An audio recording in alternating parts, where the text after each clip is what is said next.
સુરતમાં ભાજપના મહિલા નેતાના આપઘાતનું રહસ્ય વધુ ઘેરાયું છે। સુરત શહેરના અલથાણ ભીમરાડ વિસ્તાર એટલે કે વોર્ડ નંબર 30ના મહિલા મોરચાના પ્રમુખ તરીકે કામ કરતા દીપિકાબેન નરેશભાઈ પટેલે આજે પોતાના ગળે ફાંસો ખાઈ અને આપઘાત કરી લેતા સમગ્ર વિસ્તારમાં ચકચાર મચી જવા પામી છે। જો કે તેમના આપઘાત બાદ દીપિકાબેનના પરિવાર દ્વારા હત્યાની આશંકા વ્યક્ત કરવામાં આવી છે, જેથી હાલ આ મુદ્દો શહેરમાં ચર્ચાનું કેન્દ્ર બની ગયો છે। બનાવની જો વિગતવાર વાત કરીએ તો શહેરના અલથાણ ભીમરાડ વિસ્તારમાં ભાજપના મહિલા મોરચાના પ્રમુખ તરીકે કામ કરતા દીપિકાબેન પટેલે ગળે ફાંસો ખાઈ અને આપઘાત કરી લીધો છે, જેના કારણે ચકચાર મચી જવા પામી છે।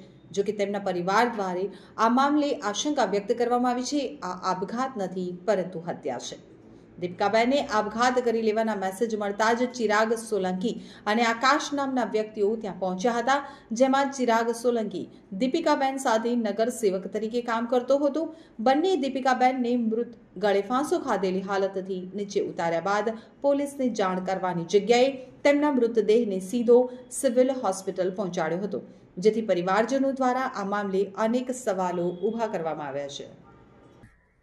ઓરલમાં અમે આશંકા છે કે આ આત્મહત્યાની હત્યા છે, બસ એ વિષય પર અમારું એક જ કેન્દ્રિત છે કે એને ન્યાય મળવો જોઈએ।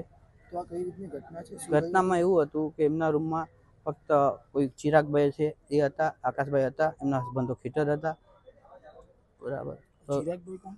ચિરાગભાઈ ઓપરેટર છે। ઓકે, તો તમને શું લાગે છે એમાં કઈ રીતના તમને હત્યાની આશંકા લાગે છે? હવે સ્વાભાવિક છે કે જો માણસ આત્મહત્યા કરે અને એની બોડી નીચે લાવી હોય તો પહેલાં પોલીસને બોલાવવી પડે, જે એવી કોઈ પ્રક્રિયા કરવામાં આવી અને સીધા હોસ્પિટલ કે ડાયરેક્ટ સિવિલ લઈને આવી ગયા। હાલ અત્યારે પોલીસ પાસે શું માંગ છે?